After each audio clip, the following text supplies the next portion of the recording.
Bienvenidos a Yahya's Podcast, un espacio de conversación donde la cultura, la historia y la actualidad se entrelazan con la voz de sus protagonistas. Aquí encontrarás entrevistas con pensadores, autores, analistas y creadores que reflexionan sobre los temas que marcan nuestro tiempo. Desde las raíces culturales del Mediterráneo hasta los debates globales que moldean el presente. Yahya's Podcast te invita a ver, escuchar, a cuestionar y a descubrir nuevas perspectivas. Soy Yahya y te acompaño en este viaje de ideas, conocimiento y diálogo. Bienvenidos. Empieza ahora el podcast. Buenos días, Fernando. Buenos días, Yahya. Bueno, hoy vamos a charlar con Fernando Bermúdez, que tenemos invitado aquí en Murcia. Recuerda, dame un like, haz tu comentario, suscríbete y comparte. Para hablar sobre todo de la situación política nacional e internacional, y de paso pues hablamos de su libro, el último libro que ha publicado, La ética en la política para humanizar este mundo. Es un libro que ahora nos acerca, Fernando, más o menos al contenido, a lo que el objetivo del libro. Fernando es un activista por los derechos humanos en globo, grosso modo, pero aparte de eso es misionero, ha sido maestro, es escritor, autor de varios libros y sobre todo una persona que busca los derechos humanos, el humanismo de la política a través de varias vías, una de ellas, como hemos dicho, este libro. Bueno, le doy la palabra, Fernando. Buenos días, ¿cómo te encuentras? ¿Bien? Con mucho gusto vamos a compartir pues algunas experiencias. Muy bien. Bueno, yo quería hablar de su trayectoria, pero me gustaría que usted mismo pues hable dónde empezó por primera vez, que yo sé que ha estado fuera de España, en Latinoamérica, en Guatemala especialmente, otros países también, ha recorrido medio mundo, pero me contaría usted mejor. Bueno, en primer lugar, antes de irme yo a Centroamérica, Guatemala y Chiapas, donde trabajé durante más de 30 años, estuve viviendo en Vallecas, en Palomeras Altas, desde el año 1974 a 1978, que yo me marché para Guatemala. Y Vallecas, yo quiero decir, fue para mí mi mejor universidad. Estuve en los últimos años de la dictadura franquista, viviendo allá, inserto en las comunidades, en el movimiento social de Palomeras Altas, y allí aprendí, tomé conciencia de que la dictadura franquista es un atentado a la dignidad humana.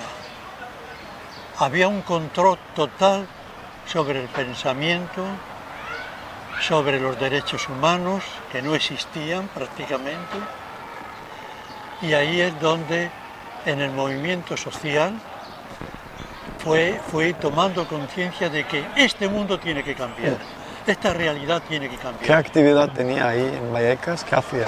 Yo estaba estudiando y trabajando en una clínica.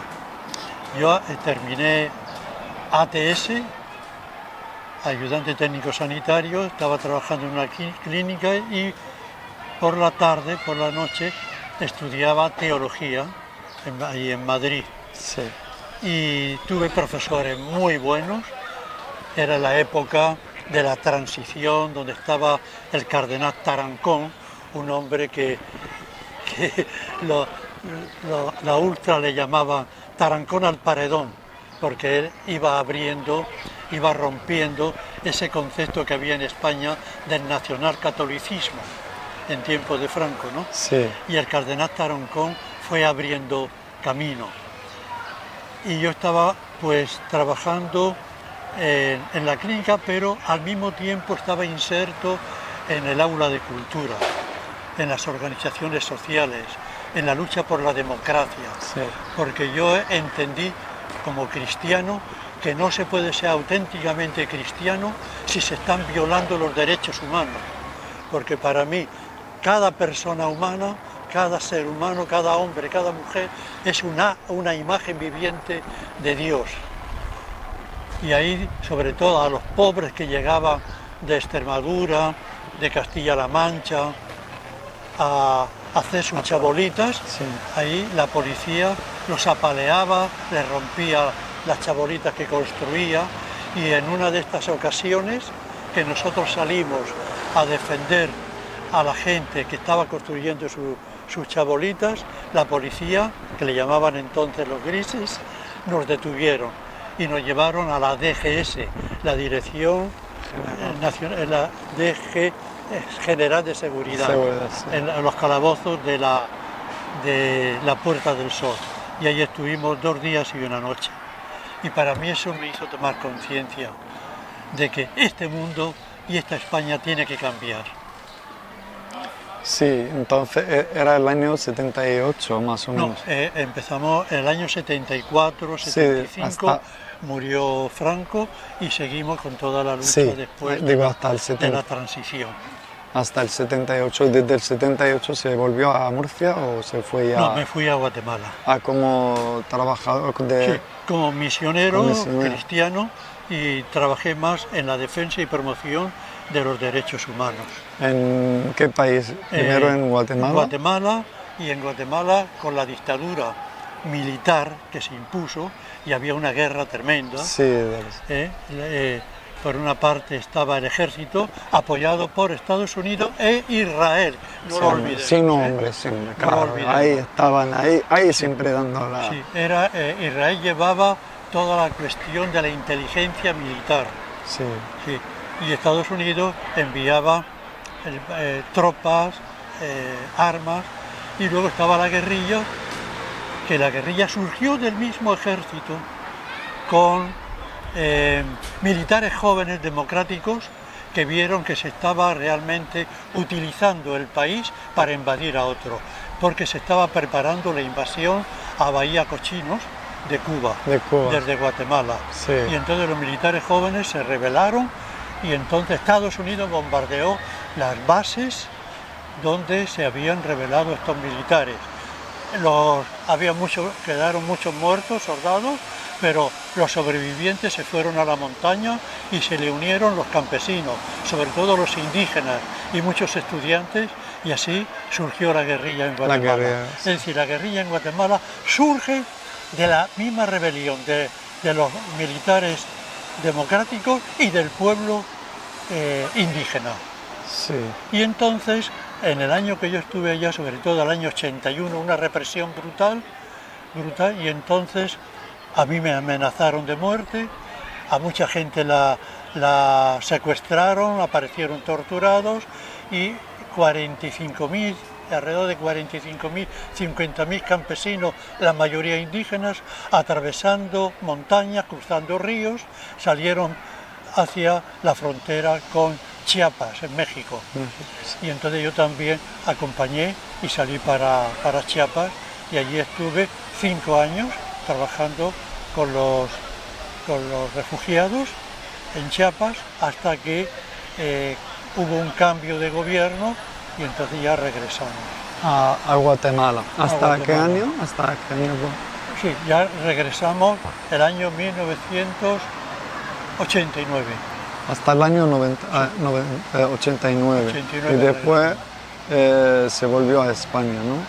Sí, y allá para España fue el 2009, sí, a finales de 2008. 2009, sí. ¿Qué hacía aquí cuando volvió a España? Me dijiste que estaba dando clase también, ¿no? Sí, di clases de educación para la ciudadanía en un colegio, que a mí me parecía muy interesante esa asignatura, puesto que se ayudaba a los adolescentes a tomar conciencia de los derechos humanos, de los derechos internacionales, de la dignidad de toda persona, de la igualdad del hombre y mujer, del respeto a la diversidad cultural, religiosa, política, del diálogo, y a mí eso me encantaba y realmente para mí fue una experiencia extraordinaria ver cómo los adolescentes tomaban conciencia de que hay que Participar. hay que participar.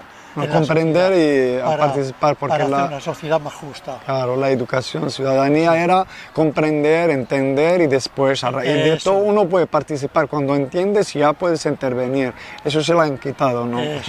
No gustó esta señaladura. A mí me dolió que el gobierno de Rajoy dijera que eso era adoctrinamiento. Digo, si enseñar a respetar al otro ese adoctrinamiento, ¡viva el adoctrinamiento!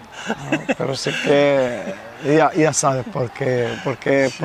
Porque ellos lo que querían es otra cosa y cómo surgió esto, que normalmente es para que la gente entienda lo que es un ciudadano, la ciudadanía, sus derechos, en los partidos políticos, la democracia, y esto molesta. A lo mejor ellos lo que necesitan es gente así que no entienda nada, no sabe de política, y gobernarlos será más fácil.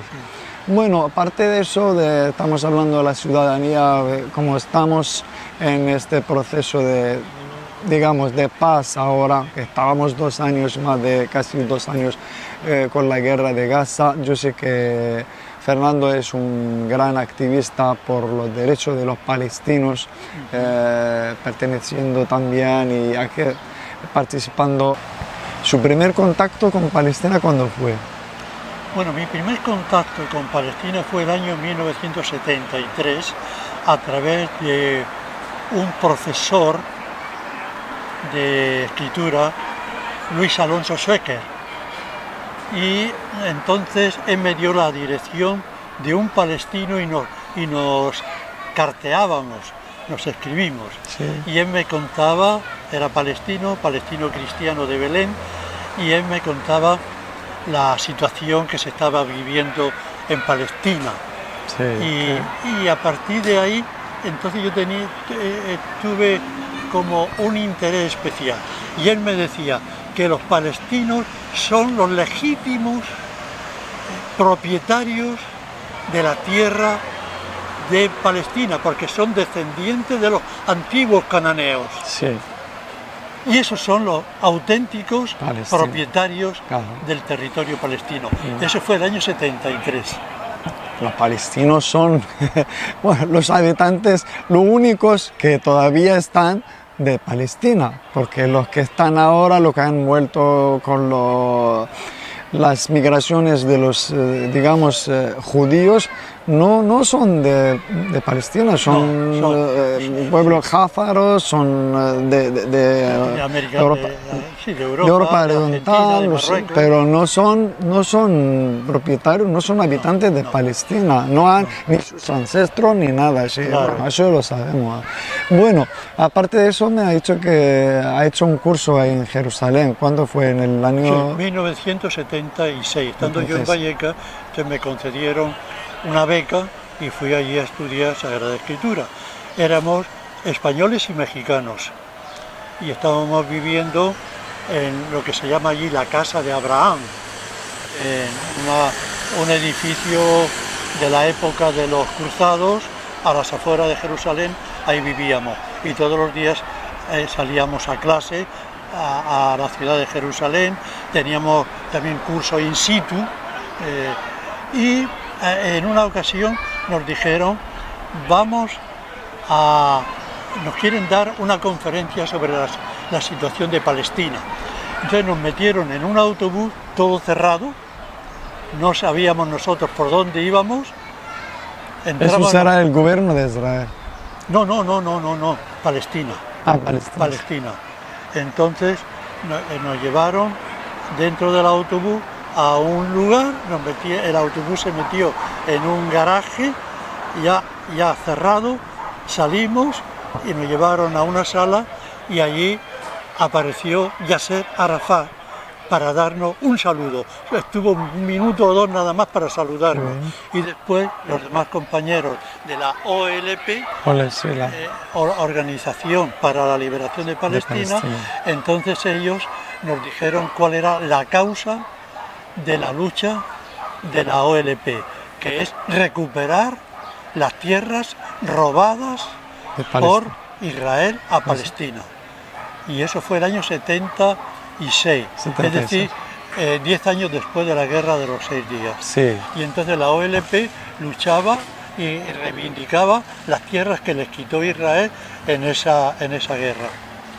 Sí. Y ahí ya tomé conciencia del derecho que tiene el pueblo palestino a la reivindicación de la tierra de Palestina, que le ha quitado Israel, que la ha invadido, porque ha sido una invasión total, ¿no? Sí. Bueno, eso en el año 90 hasta el año 82, ya sabe cómo era, solamente era la organización, la OLP Fatah, que era el único, digamos, representante de la autoridad palestina, de la lucha, pero ya a raíz de esto, después del 82, empezaron otras fracciones que ya son armadas y organizadas, y saltando un poco en el tiempo, llegando hasta lo que es el 7 de octubre de 2023, ¿qué le pareció la intervención de Hamas, entre paréntesis, aparte de que no era el acto en sí, sino las consecuencias y lo que representa, no por el acto, digamos, en sí, sino lo que después la gente vio, la verdad que vivía el pueblo palestino. Sí. Esos 2 años han mostrado la realidad de Palestina, han mostrado la realidad también del Estado invasor, opresor de Israel. Sí, mira, yo leo bastante a Ilan Pappé. Sí. Un israelí. Es historiador israelí. Sí, historiador, que tuvo que salir de Israel amenazado de muerte y está ahora de profesor en la Universidad de St. de Inglaterra. Él se hace un cuestionamiento. ¿Por qué estaban apagados los sensores de la valla que divide Gaza de Israel? ¿Por qué no había, ese día no funcionaba? ¿Por qué no había militares custodiando la valla cuando siempre había militares? ¿Por qué hicieron ese festival ahí mismo, muy cerquita? Entonces, él no lo afirma, pero queda un interrogante. Sí, la interrogante dice, hay muchas. ¿No será de que realmente el gobierno de Netanyahu había provocado que entrara Hamas a hacer la matanza que hubo para justificar la masacre, el bombardeo cruel, el genocidio? Esto queda ahí como un interrogante hecho por un mismo judío israelí exilado. No, el acto en sí no tiene muchas versiones, hay muchas dudas, como dice, hay muchas interrogantes sobre el acto en sí, la preparación, porque se preparó durante años. Yo sabía más o menos que se preparó por lo menos 2 años antes, y muchas cosas. No se puede, ahora respuestas no tenemos sobre el acto. No hay respuesta, no. Pero el después del 7 de octubre sí que tiene mucho que hablar.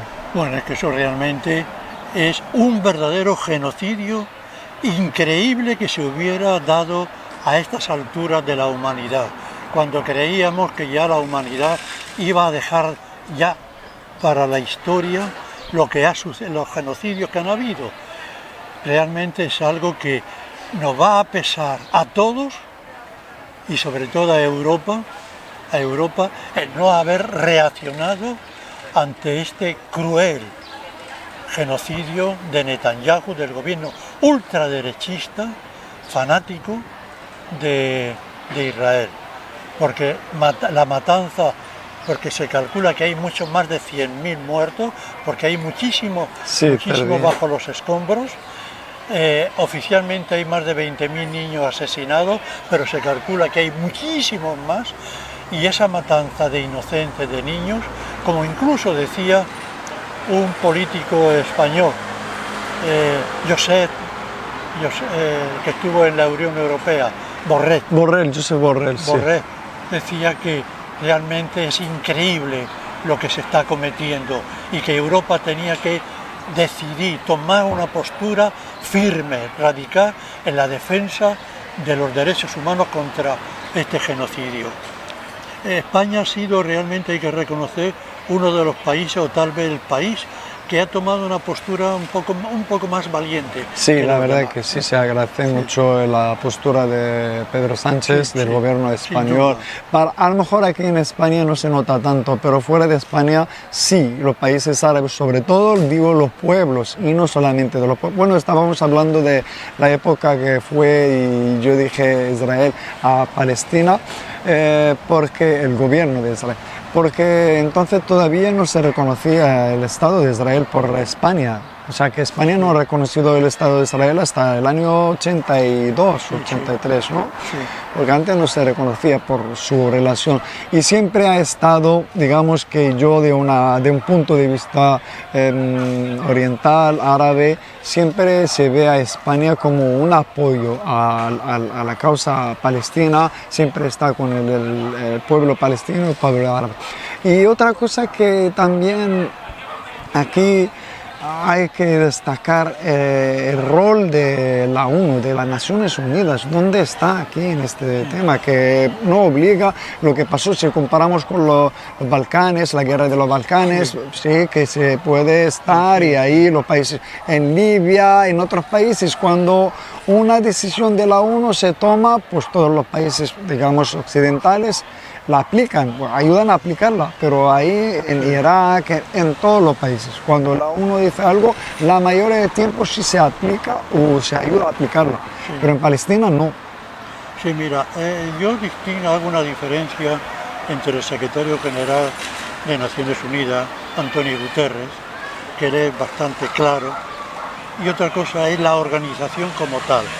La organización de Naciones Unidas tal como está no sirve absolutamente para nada, porque el Consejo de Seguridad está en manos de los 5 ganadores de la Segunda Guerra Mundial: Estados Unidos, Inglaterra, Francia, Rusia y China. Y con poder de veto.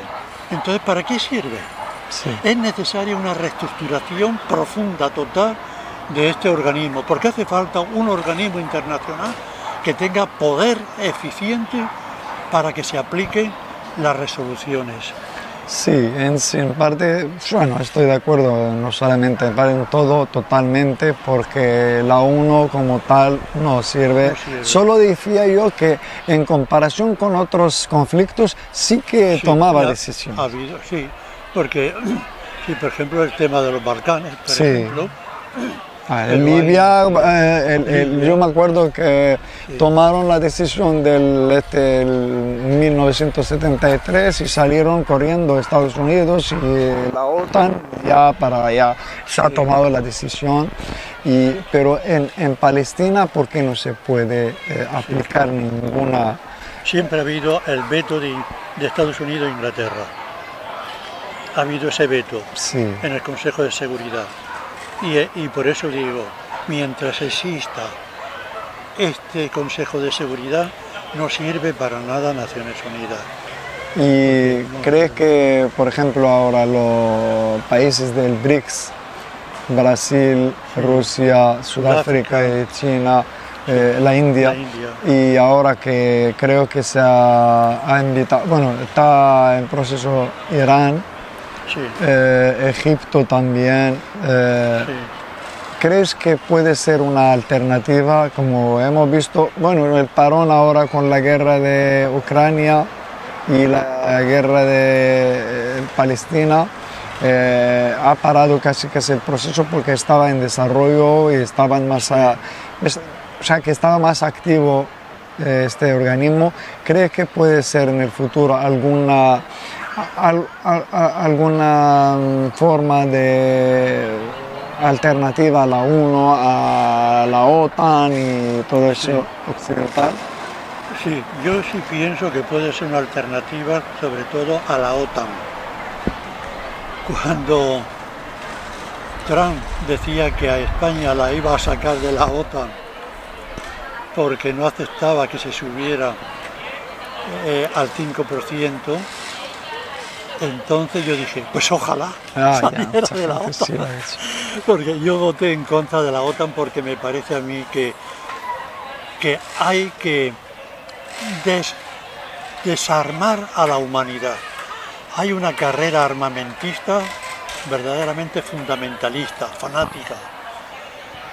Y así estamos realmente acercándonos a un conflicto mundial de incalculables consecuencias.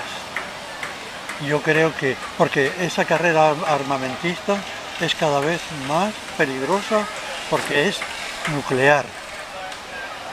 Y yo sí pienso que hay que desmilitarizar, hay que desarmar a la sociedad, la conciencia, las mentes. Ya, bueno, en parte eso, si fuera posible, sería muy... Lo que pasa es que sí, pero... siempre hay alguien que aprovecha y si no se ponen de acuerdo, tú sabes que durante, sobre todo el siglo pasado, anterior y este siglo, se han hecho acuerdos entre Rusia o la URSS, Unión Soviética y Estados Unidos, y siempre ha habido... Sí, que no, claro que no se podía ir hasta el final porque siempre hay alguien que por ahí no firma un acuerdo y al final no lo cumple. Okay. Ahora bien, lo que tú decías, yo sí pienso que es necesario esta creación del BRICS, ese fortalecimiento del BRICS, para contrarrestar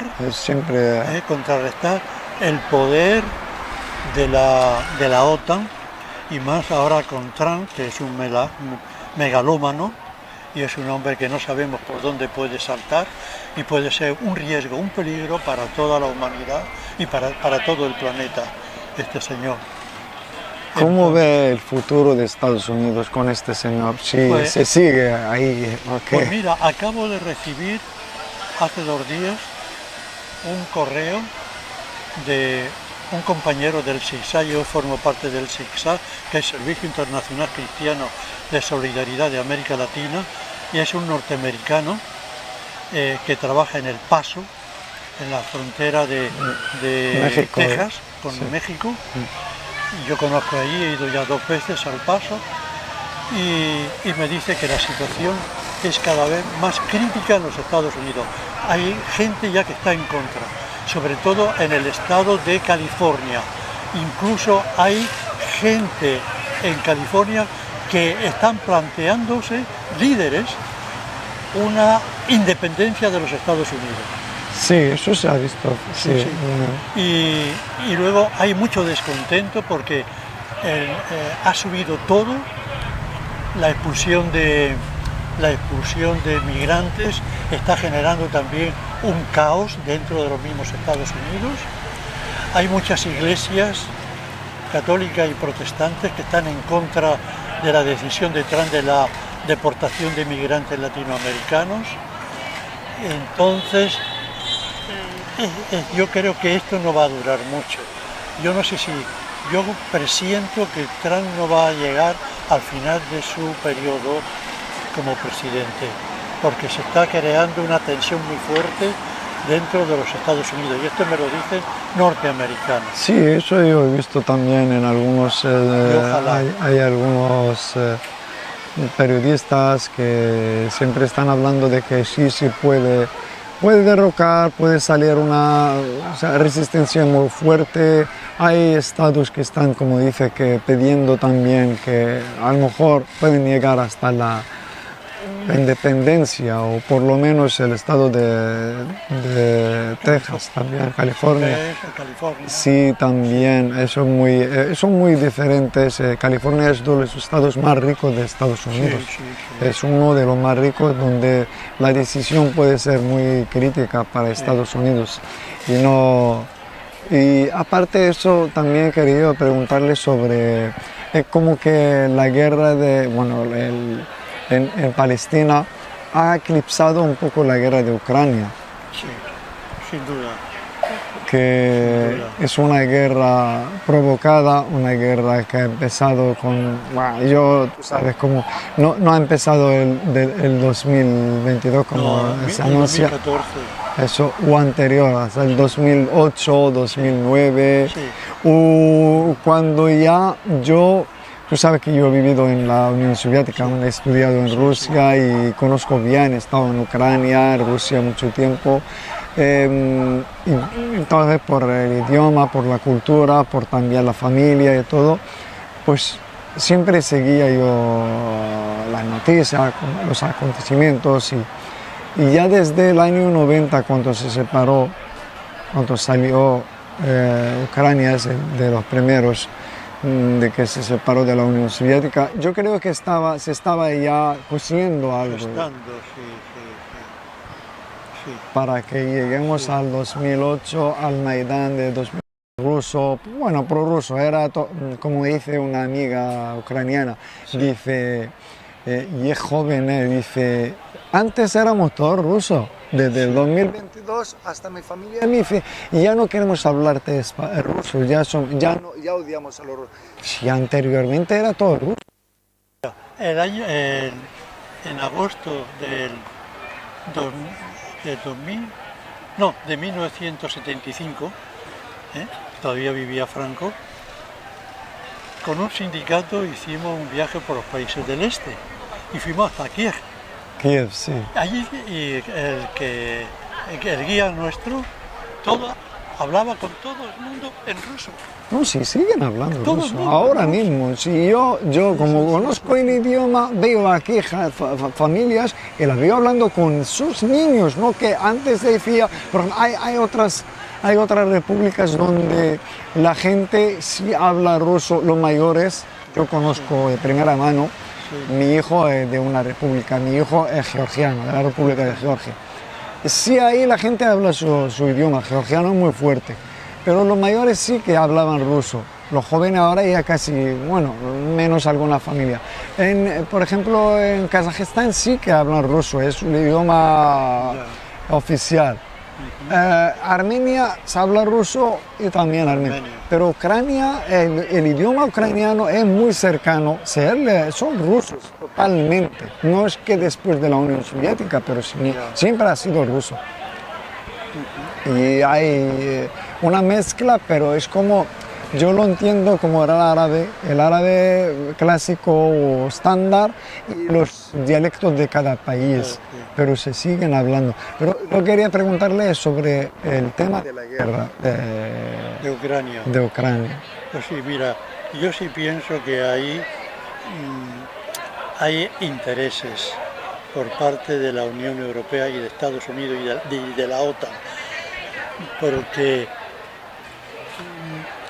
yo, si no mal recuerdo, Putin quería un acuerdo con la Unión Europea. Sí, en el acuerdo de Minsk, de Bielorrusia. Sí, pero la Unión Europea... Sí, había un acuerdo. Sí, pero la OTAN, yo sé que estuvo haciendo maniobras por el Mar Negro. O sea, estuvo provocando, en una palabra. Aparte de que lo ha hecho Merkel, después Angela Merkel dice, sí, nosotros queremos firmar esto para después armar a Ucrania, tener tiempo, o sea, para aprovechar y armar a Ucrania y ya, pues la guerra estaba preparada, ¿no? Sí. Y yo creo que Europa se ha puesto de rodillas ante Estados Unidos, ante la OTAN totalmente. Es como decía un amigo mío, como un perro faldero de Estados Unidos, ya, eso, hombre, Europa. No tienen, realmente, creo que... Europa está perdiendo identidad, está perdiendo como poder y todo está en Estados Unidos. Lo que diga papá Estados Unidos, eso hace Europa. Ya, sí, los dos países, digamos, más grandes, más poderosos de Europa son Francia y Alemania. Alemania le cortaron la ala ya después de la guerra, ya no tenemos casi. Y cada gobierno, tú ves, los gobiernos menos de Angela Merkel, que era un gobierno un poco, digamos, más o menos, que tenía un poco de margen de ella como política, pero nada. Los demás son todos títeres de Estados Unidos, claramente. Francia, pues ya ves, desde De Gaulle no vemos a nadie, no a ningún presidente, uno está en la cárcel por lo mismo, Sí. Sarkozy, gracias a Dios por muerto Gaddafi en su tumba, se la envió a la cárcel, a este.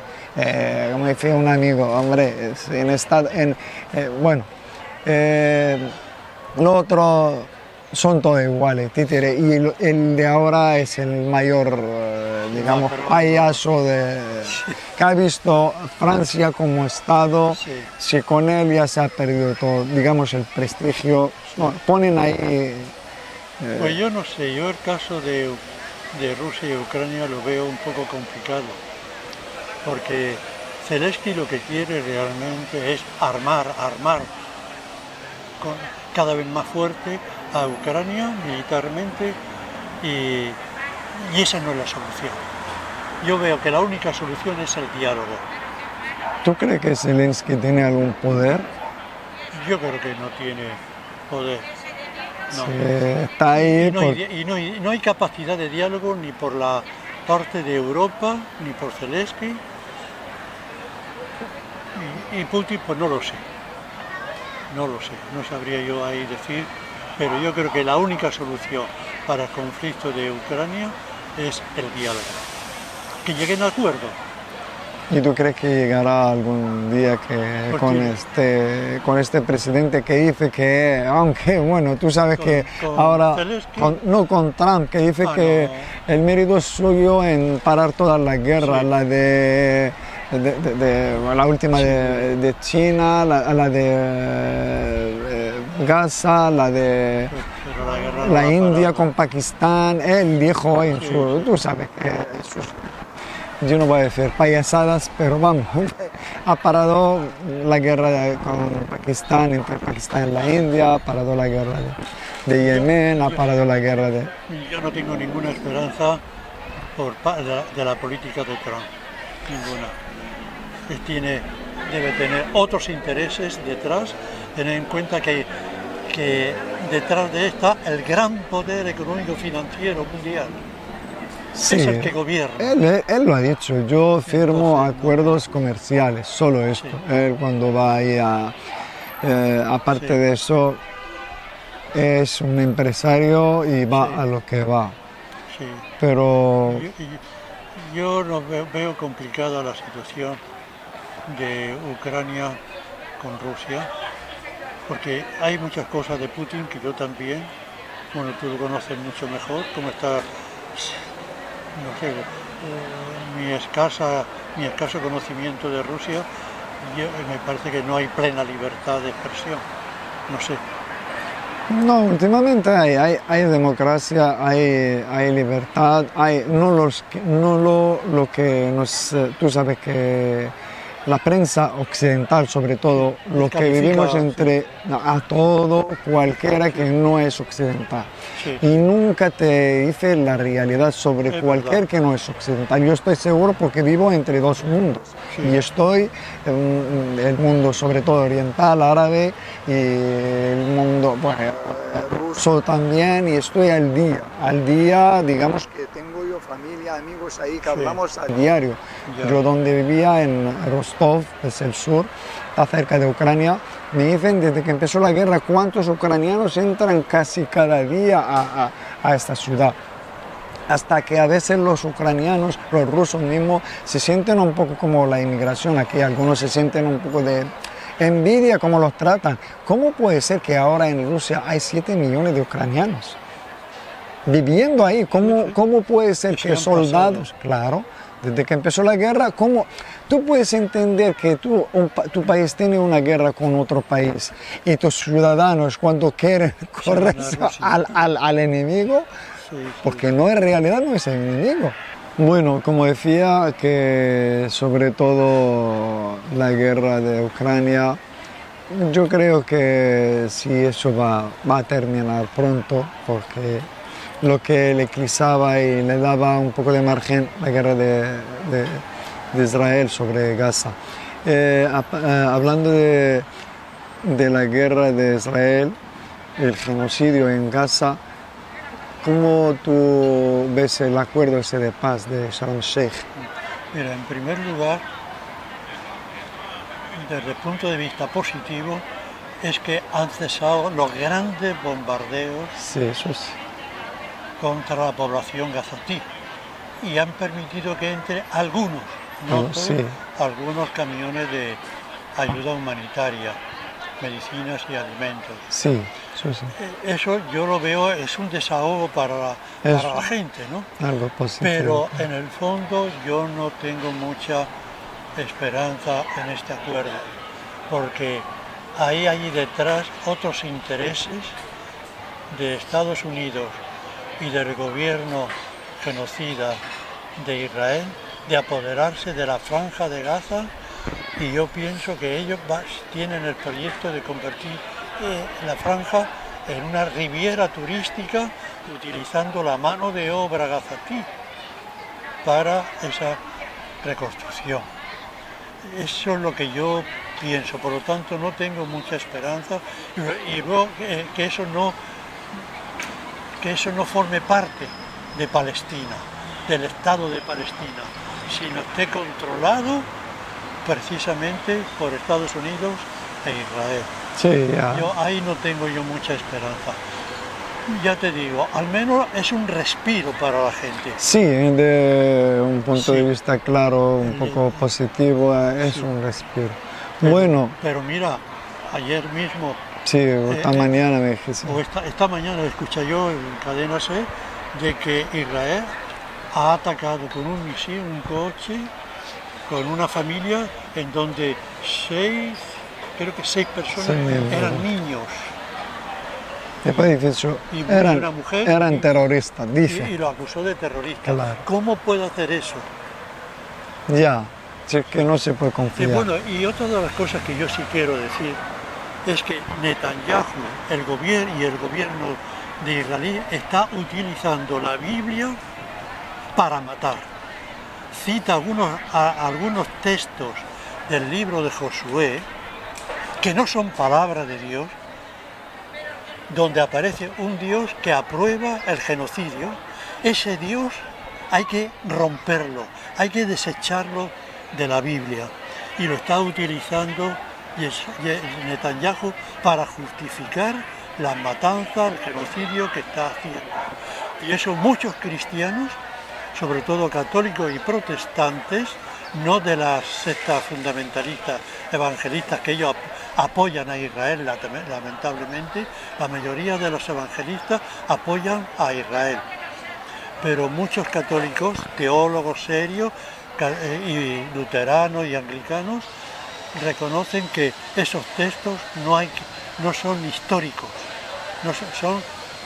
responden a una época y lo está utilizando Netanyahu. Sí, en general, lo que entienden algunos evangélicos, algunos cristianos en general, entienden que Israel es Israel, que ven en los libros sagrados es Israel. Hay que romper ese esquema, ese pensamiento. que este Israel no es Israel. Este es Herzl, Theodor Herzl, que creó una idea del sionismo y ha creado un Estado que no tiene nada que ver con Israel, el bíblico, el de la Biblia, ¿no? Usted sabe más que yo en este tema. Sí, entonces yo sí pienso que, como tú me preguntabas, de este acuerdo, yo soy un tanto escéptico. A ver, y de ahí la necesidad de que todo el pueblo, porque sí ha generado este conflicto de Israel y con Palestina, con Gaza en concreto, ha generado un movimiento de solidaridad internacional verdaderamente Sí, eso sí que admirable, eso. extraordinario, en todo el mundo. En todo el planeta, en países todo más el mundo. en contra que más que están a favor. Incluso los mayas de Guatemala me enviaron de las montañas de Pampaché, indígenas 100%, una concentración en solidaridad con Palestina. En todos los rincones del mundo. Yo no sé, yo lo que preguntaba antes sobre el 7 de octubre, y yo quería saber el efecto de esto. Sí. Aunque, como se dice, el acto en sí, no todo el mundo lo prueba, pero el efecto, la matanza, Tampoco nadie puede permitir esto y pensar que eso es permitido, pero el efecto en el mundo será que tú sabes que tú también y yo también soy creyente. Entonces yo creo que al fin y al cabo es la obra de Dios. Nosotros hacemos nuestro deber, pero el resultado, el acontecimiento y todo eso no está en nuestro mano. Cada uno, nosotros cuando salimos a la calle a hablar de Palestina, a gritar Palestina libre, a reivindicar los derechos, es nuestro deber como personas, como activistas. Pero lo que pasa no está en nuestros manos. Pero con esto aportamos nuestro... Bueno, en fin, al final... Y yo pienso, mira, también un poco para concluir, creo que el futuro de la humanidad está precisamente en el diálogo interconfesional e intercultural. Es decir, nos une mucho a cristianos, a musulmanes, a judíos y a budistas, nos une el amor, el trabajar por una humanidad más respetuosa y más solidaria, más fraterna. Y yo creo que tenemos que caminar por ahí. Tú sabes que yo también soy experto en Ibn Arabi. Esta es la idea general de Muhyiddin Ibn Arabi, que estamos en su tierra, en Murcia. Dice, mi religión es el amor.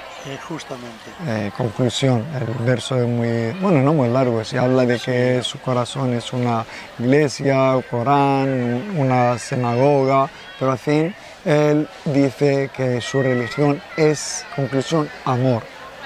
La religión es amor. Si sale de esto, ya no es religión, es una... Si tu religión te dice matar, eso no es religión. No, eso no es religión. Estás utilizando una... O sea, menos religión no.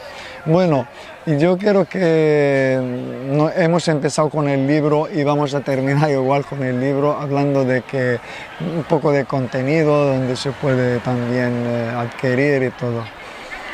Mira, este libro surge de mi preocupación por la situación que se está viviendo en el mundo y también en España, porque yo entiendo la política, trabajar por el bien común, trabajar por responder a las necesidades sentidas del pueblo, de las comunidades, de la gente. Y yo siento que se ha convertido la política en intereses, defensa de intereses, y se está polarizando, comenzando por España. En el Congreso de los Diputados yo siento que no se sabe dialogar, todos son insultos, atacar al adversario. Eso no es política. Eso no es hacer política. Eso no es hacer política, eso es crear confrontación, es dividir al pueblo, claro. Eso es destruir la convivencia. Dividir para reinar.